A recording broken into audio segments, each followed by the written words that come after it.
COVID, climate, and conflicts. The United Nations, the World Bank, private actors. Locally rooted institutions, locally rooted experts. What we're really talking about is a very complex ecosystem. How do we find the interlinks? To innovate and come up with the best solutions. To actually rethink what we do as a broader development community. You're listening to the CGD Podcast, where we explore smarter policies for a better world. Welcome to the CGD Podcast. I am Liliana Rojas Suarez, Senior Fellow and Director of the Latin American Initiative, and it is my pleasure to be joined today by Carlos Fernández Valdovinos, Minister of Finance of Paraguay, with an outstanding career, having previously been the governor of the central bank, where he received a number of international recognitions for his work. He also knows the multilateral organizations well, since he worked both at the IMF and the World Bank. Today, we hope to take advantage of his vast experience by discussing how the strategy for growth and development in Paraguay stands out in the Latin American region, and also seek his view on other regional and global issues. Welcome, Minister. Thank you, Liliana. It's a pleasure for me to be here. All right, so let me start with a fact that distinguishes Paraguay from most other Latin American countries: economic growth. Forecasts by multilateral organizations and Wall Street suggest that Latin America will only grow between 2.3, and the most optimistic go to 2.5% this year, with not really much change for next year. In fact, Latin America's growth will be the lowest among developing regions in the world, and this has been the story over the last decade. In contrast, Paraguay grew at 4% last year and is expected to maintain similar rates of growth this year. We know that Paraguay has been very successful in implementing stabilization policies and the control of inflation, but so have many other Latin American countries. What explains the growth outcome in Paraguay? Well, it is true that multilaterals and Wall Street forecast almost 4% growth for this year. But if you look at the high frequency indicators that the central bank published, that forecast for sure will be reviewed up in the near term. It's going to be something between 4.5 and 5% growth rate for this year. We're very happy for that, but not because it's going to be a nice number in any report from multilaterals or any report from Wall Street. We are happy because we believe that all this economic growth at the end is going to affect the welfare of the people here in Paraguay. That's the reason why we want to have the strongest growth rate as possible here in Paraguay. The idea of Paraguay being the fastest growing economy in Latin America is something that started back in 2002 when we started to implement the first stabilization plan. Since then, average growth until the pandemic was an average of 4.2%, basically year on year. So the number for this year is basically in line with that potential growth rate that we have pre-pandemic. Now, after the pandemic, there are many questions about how sustainable were the potential that we observed previous to the pandemic. But we continue to do the right things that actually promote economic growth in the medium to long term. I have to highlight first the stabilization that you can observe on the macro side. For us, low inflation, low fiscal deficit, sustainable level of debt is quite important and is fundamental for you to set the base for economic growth in the medium term. On top of that, we are a government who started only 9 months ago, but so far, if you look at the number of reforms that we were doing with the support of Congress, is quite extraordinary. For example, in the first 4 months of the administration, we passed 7 different reforms based on new legislation that will promote, for example, better spending in the long term. It's going to promote more investment by the private sector. It's going to promote also sustainability of public finance, because we are addressing something that was crucial for all the problems that we observe in countries in Latin America, that is the pension reform. So we create, for example, a superintendency of pension back in December. So we are setting the fundamentals to continue to have this growth rate. And we have one idea. And let me give you an example on the soccer. We as government, we can be in charge of preparing the field, see the lines that are all well painted, see the goals, that they have the nets in the right position, and probably act as referee. But it's going to be the private sector who is going to play the game and is going to score the goals. We made this clear. And in order to bring confidence on the private sector, even though they know us because we were in government also between 2013 to 18, we made very clear that one crucial part that is part of our competitiveness, that is attracting a lot of investment, we are not going to change. And that is the tax burden on the people, meaning tax rates. We believe that we can get more revenues doing some reforms, but without changing any tax rate. This type of certainty is something that is actually attracting a lot of investment from the private sector. And is one of the main reasons why we are achieving this extremely high growth rate, at least for its historical standard. So we will continue to work together. The government preparing the field and the private sector playing the game so that we achieve the 4.5% growth rate this year and in the future. Well, certainly 5% of economic growth is a number not seen in Latin America since at least the commodity boom period. So that's really impressive. So let's talk now about the sustainability of that economic growth. You know, in many emerging markets and developing countries, there seems to be a trade off between development objectives and the environmental objectives. This is not the case in Paraguay, where both objectives are complementary. And this is reflected in what you call the project Green Paraguay. Can you please explain us about this project and its connection with the development strategy in Paraguay? We really think that we can balance all the policy for economic growth with all the policy for taking care of the environment. But it's similar to what I said before on the soccer example.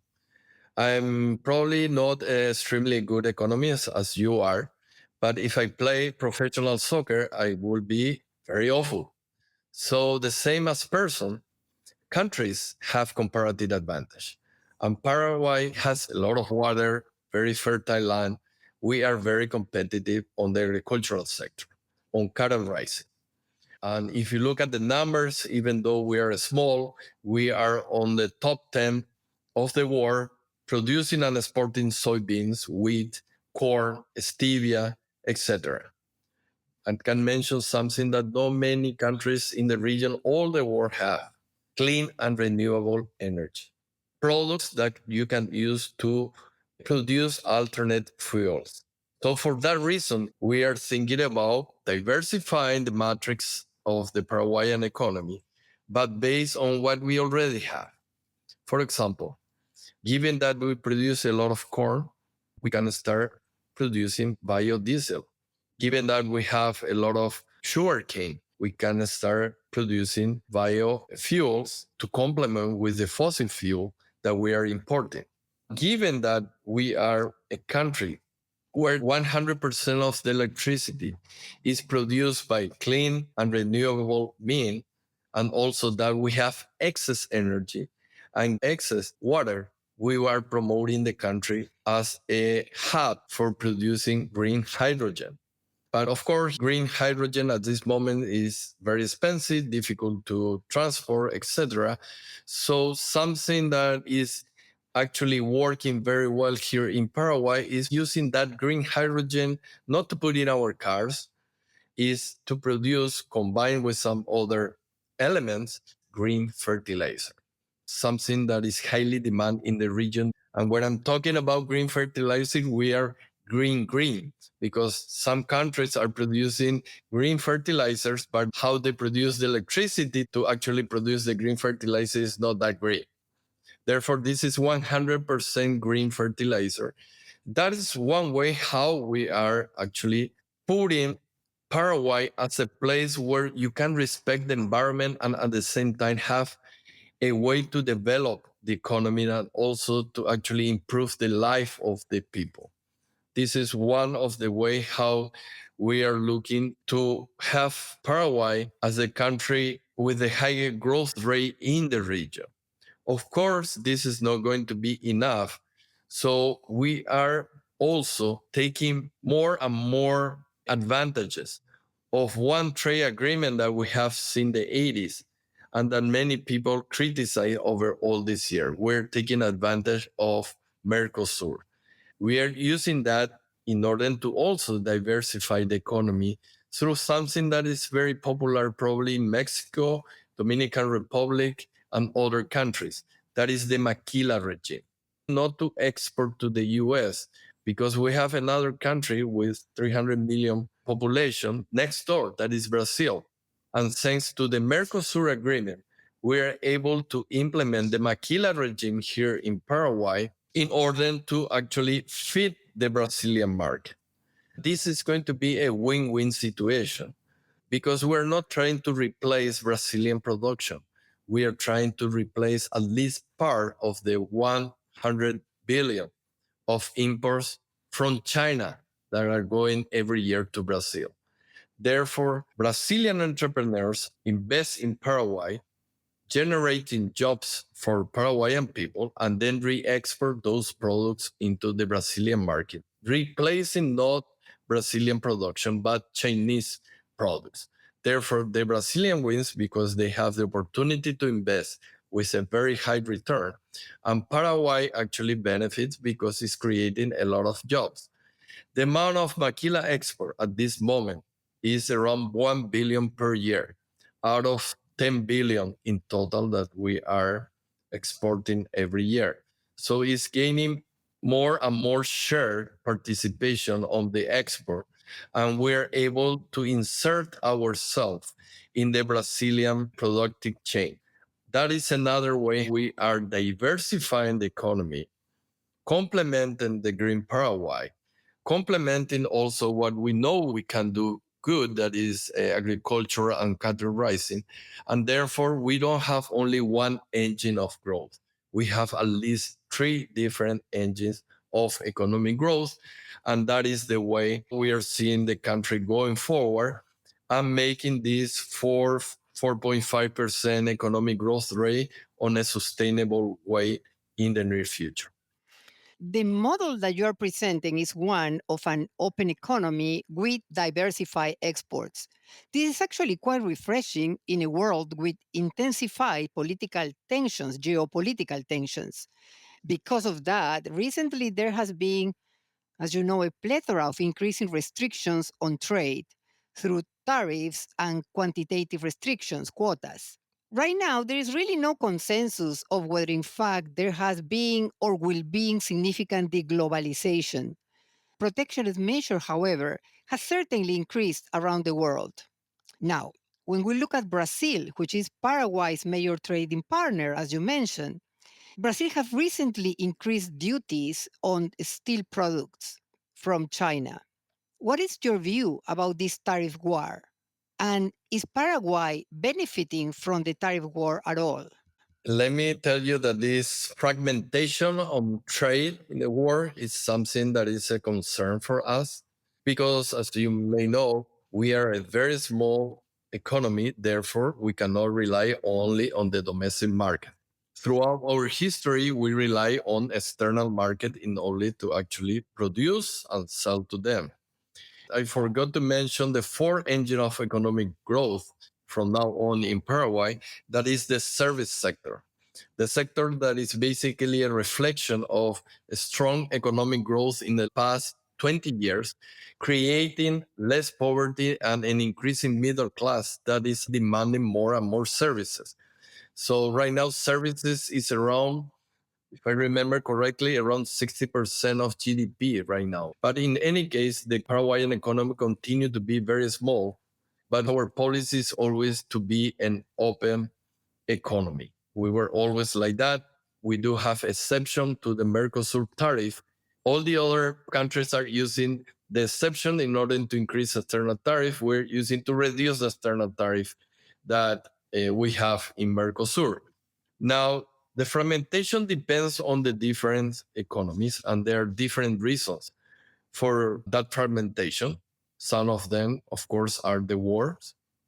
Some others are some ideas that only the environment is important and only some people can do the right thing on environmental policy and therefore are protecting, based on environmental excuses, are protecting some sectors that are very noisy politically.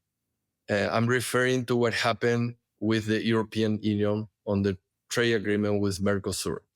At the end, due to, quote, environmental policies, they're refusing to sign a final agreement with Mercosur. But given that, since we assume the presidency of Mercosur, we mentioned, okay, somebody else will take the place of Europe if they don't want to actually sign an open trade agreement with Mercosur. And we started to push with some other regions a potential trade agreement with Mercosur. Before the end of the year, we are going to finish the agreement with the Emirates. After that, we go and try to sign an agreement probably with the Saudis and also with some countries in Asia.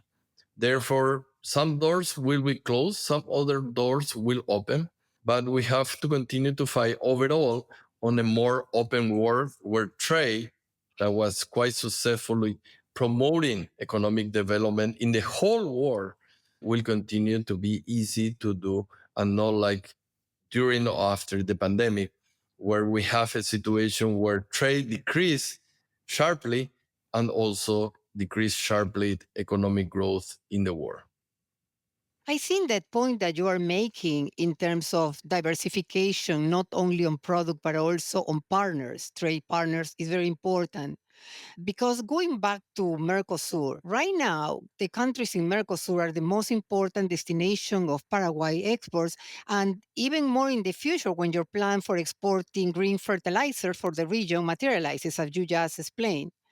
But the history of Mercosur is full of instabilities with periods when it appeared that the trade agreement was actually going to disappear.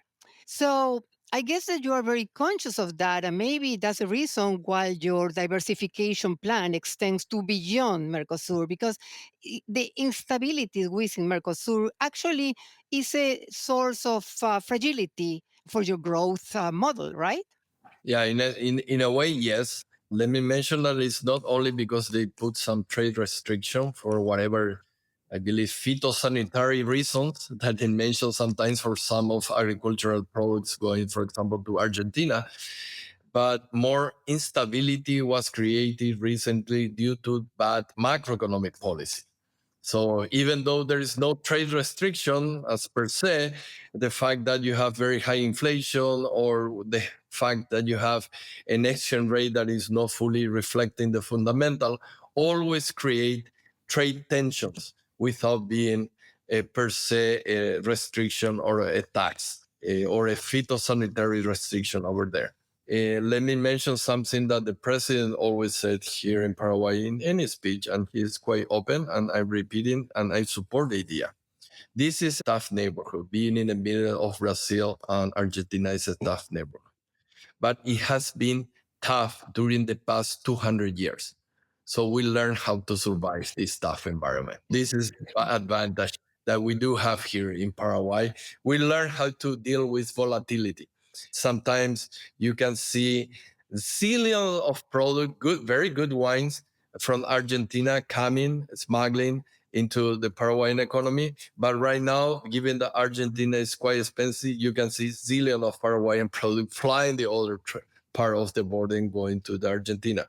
This is a typical volatility we have. We didn't have to change the exchange rate here, but at the end, given macroeconomic policy, you have trade going in one direction or the other, and we have learned to deal with that. Let me now move to other challenges, a little bit more on the domestic side. From 2017 to 2018, I had the honor of forming part of the International Commission for Paraguay's Growth, Equity, and Development, promoted by the Ministry of Finance. At that time, by your predecessor, Lea Jimenez, was at the post, with the technical support of the World Bank. The Commission made a number of recommendations. The government actually seems to have made significant progress in many of them, especially two of the most important recommendations. One was to generate a business climate to foster private investment, and the other one is to diversify the economy to reduce the dependency on agriculture. So those two you have already mentioned and already have discussed as part of the growth strategy. So as you can imagine, me being part of the commission, I cannot be more happy than that. Now, two other areas recommended by the Commission were the prioritization of public investment and development of modalities to engage the private sector in the improvement of connectivity and logistics, which is needed to support the diversification of the economy. The other recommendation was enhancing the capabilities of the state. Can you tell us if there has been progress in these areas? Let's take connectivity and logistics first. Okay. Let me first go back to something that you mentioned before, that is the ease of doing business here in Paraguay. We have a very competitive tax regime here that is a 10-10-10, 10 personal, 10 corporate income taxes, and 10 VAT. And on top of that, some special regimes that further reduce the tax burden for any investment coming here. So it's helping to attract investment in Paraguay. But taxation is something that we realize, okay, besides taxation, there could be bureaucratic burden that prevents investment to come in the way that we want. And that's the reason why we pass a law and a special regime for creating enterprises here in Paraguay. There is a simplified process by which you can create a company here in Paraguay in 5 days. 5 days. It's a pity that finally we have improved all this. We don't have any measure like the one that had the World Bank before on the ease of doing business. But really, here in Paraguay, we continue to work on cutting the red tape that prevents investment to come in to Paraguay. Now, on logistics, this is something I love to talk. If you can imagine the South American map, Paraguay is at the heart of South America. It's in the same place as zillion of years, same place. But something changed recently. We used to say Paraguay is in the middle of nowhere, far away from everything. We used to say we are far away from beaches, we are far away from the mountains, we're in the middle of nowhere. But then we start changing our mind because that was a very negative way to see Paraguay. And then we start thinking, well, Paraguay is actually in the middle of everything because we are 2 hours at most of the main metropolitan areas in the region, 2 hours flight. And if you do a cross in South America, actually in the middle of the cross, it's Paraguay. The shortest way to go from the east to the west, from the Atlantic to the Pacific, goes through Paraguay. And we're building right now the bioceanic way, by which it's going to be much cheaper to trade with Asia, but not going around South America, but going through South America and therefore going through Paraguay. That's the reason why we're building with Brazil new bridges, with Argentina new bridges. And the highway that goes from the Atlantic to the Pacific is going to go through Paraguay. This is one part of the cross. The other part of the cross is the waterway. If you know geography, you see that there is a river going from north to south in this part of South America. That is first the Paraguay River and then the Paraná River. And most of the production, being that mining in Bolivia, being that agricultural products from Paraguay, from Uruguay, from Argentina, or from Rio Grande, Mato Grosso do Sul in Brazil, is using right now the waterway in order to export.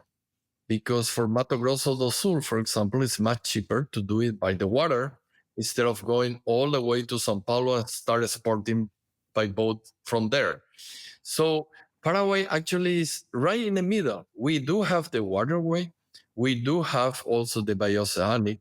We are going to produce, but we are going to be also a hub that actually secure. It's going to be the place in order for you to embark all the production, or you're going to be the center where probably some trucks will stay overnight in order to continue the road to the Atlantic or the Pacific, depends on how you are using the bioceanic.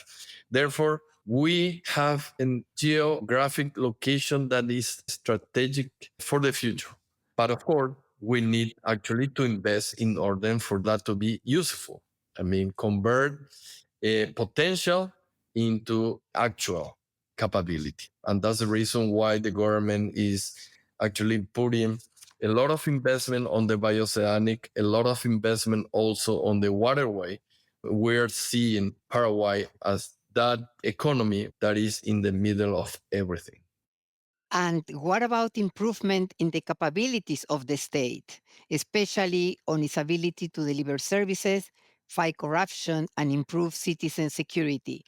I am not talking here about laws or regulations, but in the actual capabilities of the staff of the state and its credibility. Well, the legal framework is important. Complying with the legal framework is much more important. You can pass many laws, but if you do not comply with the law, it's very useless. And in the case, for example, of corruption, or in the case of security, you can have all the idea, but if you don't put actually your resources into that, that is not going to deliver the result that you are expecting. Therefore, what we're trying to do since we became part of the government is to change the quality of spending here in Paraguay. First, raising more revenues, given that we have a very competitive tax regime, is very important to reduce tax evasion. That is part of corruption also. And that's the reason why we pass a law by which we combine the domestic revenue office with customs. We do have only one head right now. We have only one strategy for revenue. And that's the reason why so far during this year, we are increasing tax revenues by around 20% year on year. So I remind all the people, 20% increase with the same tax rate. We didn't touch any tax rate. And also with an inflation rate that is around 4%. This is 16% real. So more revenues by fighting corruption, getting more revenue is going to be important for what? To finance the priority area of the government that are health, education, social transfer, and security. That is the important part. We are giving a lot of revenue to the security sector, being that police or being that also the army. The army not for fighting other countries. We're a peaceful country, fighting, for example, international drug dealers. This is important for us to have new radars, to also have new airplanes that are going to be able to fight that. So we are putting a lot of resources also on the security. We are working closely with some partners, countries that are providing technical assistance in order to fight transnational crime. That is the problem right now in the region, not only national crime. And I believe that the numbers will promptly reflect the fact that we're putting all those resources in the security. You just talk about the importance of mobilizing domestic sources of finance, which is critical, is central for development. But right now, still there is a big gap, right? You still need to improve that because that takes time, and that's quite understanding. So for now, at least, Paraguay growth model depends significantly on the multilateral organizations.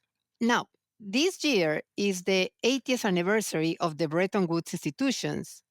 And there's a lot of discussions among experts about the need for reforming the IMF and the World Bank. Do you have any thoughts or what are your advice for reform in this area, given your experience working in both organizations? Well, let me mention something that for me is really amazing. That has to be probably one of the objectives of any reform that you have to do on multilaterals. And let me go back to the World Bank that actually lends, because the IMF is more like the macro, but the other is lending in order to finance some projects, important projects, social infrastructure, health, etc. I remember President Banga mentioning the following. From the beginning until you pass at the board of the World Bank, any loan on average, I'm saying average, could be more, takes 19 months, 19 months in order to really pass the board. Plus, you have to go then to Congress and then pass again. So probably it's more than 2 years. And I used to work in the private sector. And if you are in the private sector and for you, lending approval takes 19 months, probably you are out of business very, very quickly, out of business totally. Therefore, the way how this multilateral, in this case, I'm talking about the World Bank, is delivering is awful. We need to do our reforms in order to create really a much more agile institution that will be serving the countries much better or the people of those countries much better, because it's unacceptable that for any law is going to take 19 months of promotion. So I do not know exactly what reform I have to do in that institution in particular, but I know what is going to be the final goal that is cutting in half at least the time that takes for any loan to get approved by the board. Otherwise, it's a failure. Some other multilateral institutions, some regional ones, they learn the hard way. And they are now much, much more agile in the way how they approve some loans to our country. Therefore, there is a lot to learn from those institutions also by the World Bank in order to be really and strong, because it's a strong, but also useful for our countries in order to promote economic growth, social development, and create an environment that will promote less poverty. The progress of Paraguay is so impressive that listening to you, it looks like being small can indeed be beautiful. The hope is that Paraguay will be able to avoid the middle income trap, where many other emerging markets have fallen after a period of high growth. That's something to be developed over time. I like to finish this podcast with two standard questions that we ask our guests from CGD.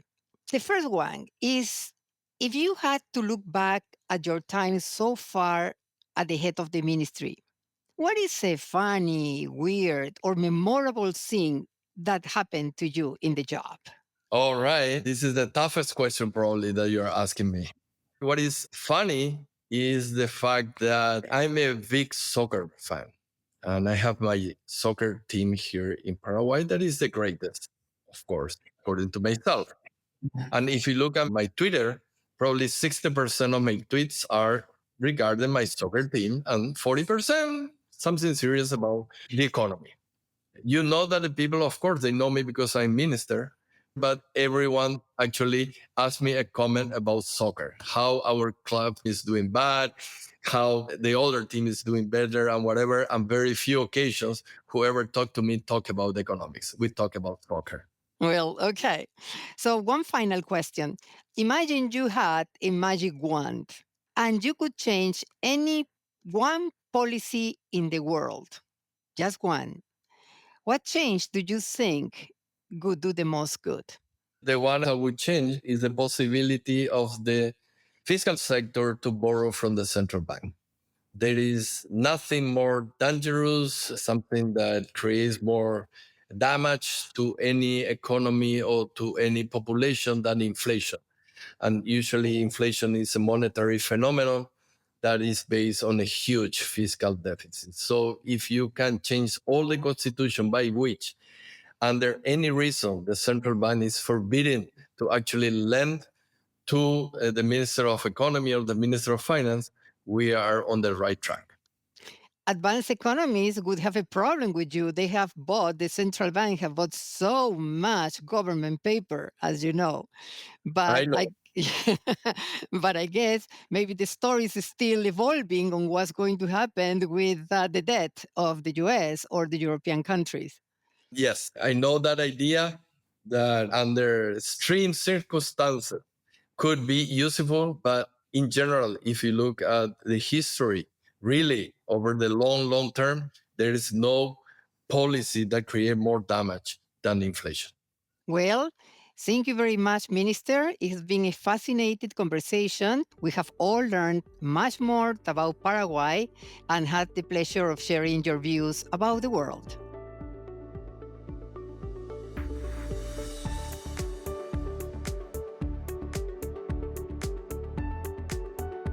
Thanks for listening to the CGD Podcast. You can learn more about the topics discussed on our website, cgdev.org. That's cgdev.org. See you next time.